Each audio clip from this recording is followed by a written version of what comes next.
Deer learner, আজকে আমরা English reading practice করবো, সঙ্গে জানবো বাংলা মানে। তাই এই যে গল্পটা নেওয়া হয়েছে পঞ্চতন্ত্র থেকে, তো পঞ্চতন্ত্রের স্টোরি থেকে। তো চলো ভিডিও শুরু করি।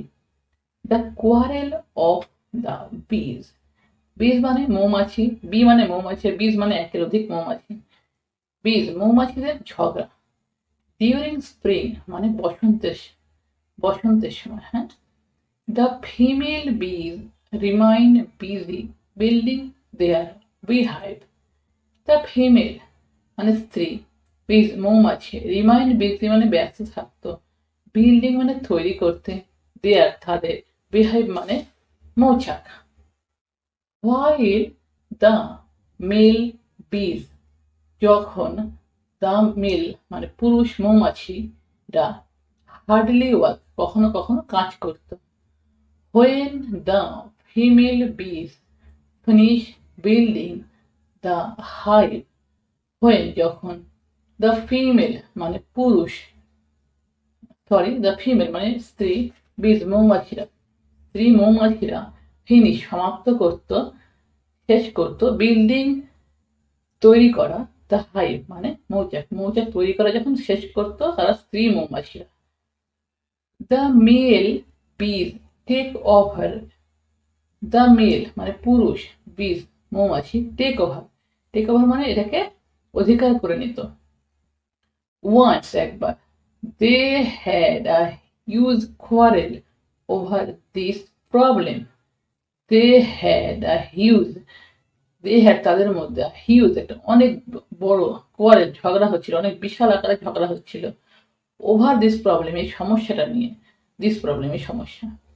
ফাইনালি অবশেষে, দে ডিসাইডেড তারা ঠিক করলো, টু সিক নিতে, জাস্টিস ন্যায়, ফ্রম থেকে, দ্য ওয়াইজ হর্নেট মানে জ্ঞানী হর্নেটের থেকে। হর্নেট কি? হর্নেট হচ্ছে বলতা, ঠিক আছে, মৌমাছির থেকে যেটা বড় আকারে হয় সেটা হর্নেট। দ্য হর্নেট সেড, হর্নেটটা বলল, the male and female bees each have to build another hive. The male মানে পুরুষ, অ্যান্ড ফিমেল আর স্ত্রী, বিজ মৌমাছিরা, ইচ হ্যাভ প্রত্যেকে, টু বিল্ড তৈরি করবে, অ্যানাদার আরেকটা, হাইভ মানে মৌচাক।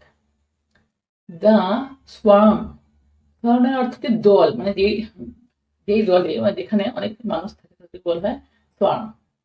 That will do it first, যেই দল এটা প্রথমে তৈরি করবে first, will be the true owners of the hive, will be the হবে ট্রু ওনার সত্যিকারের মালিক, অফ দ্য হাইভ এই হাইভের এই মৌচাকের। The male bees did not agree with the judgement.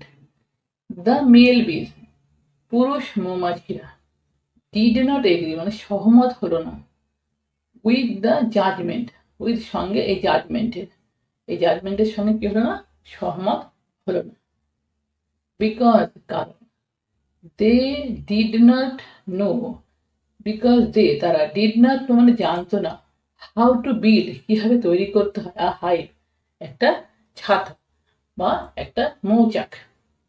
The females মানে স্ত্রী মৌমাছিরা, হাউএভার যাই হোক, ফাউন্ড খুঁজে পেল, ইট ওয়াজ ইজি এটা সহজ, ফর দেম তাদের জন্য, টু বিল্ড তৈরি করা, অ্যানাদার হাইভ আর একটা হাইভ আর একটা মৌচাক। তাদের জন্য কি এটা সহজ, আর একটা হাইভ তৈরি করা, আর একটা মৌচাক তৈরি করা। দ্য জাজ সেড, জাজ বলল, ইট ইজ নাও ক্লিয়ার এটা এখন সহজ, ক্লিয়ার মানে পরিষ্কার। দ্য জাজ সেড মানে বিচারক বলল, ইট ইজ নাও ক্লিয়ার এটা এখন ক্লিয়ার মানে পরিষ্কার, দ্যাট যে, দ্য ফিমেল বিজ, দ্য ফিমেল মানে স্ত্রী, বিজ মৌমাছিরা, স্ত্রী মৌমাছিরা, have build the hive, have build the hive মানে হাইভ বানায় বা মৌচাক বিল্ড করে, বানায়। তো সুতরাং the hive belongs to them, তো সুতরাং দ্য হাইভ মানে মৌচাক, বিলংস টু দেম মানে তাদেরই, বিলংস টু দেম মানে তাদেরই। Moral, wisdom is the fruit of experience. Wisdom উইজডমের অর্থ হচ্ছে প্রজ্ঞা, ঠিক আছে। ইজ দ্য ফ্রুট হয় ফল, বা উইজডম বুদ্ধিমত্তা বতরি বুদ্ধি, ইজ দ্য ফ্রুট হয় ফল অফ এক্সপেরিয়েন্স, এক্সপেরিয়েন্সের অর্থ জানি আমরা অভিজ্ঞতা, তাহলে বুদ্ধি হয় কি অভিজ্ঞতার ফল। ঠিক আছে, তা আজকের ভিডিও এই পর্যন্তই, দেখা হবে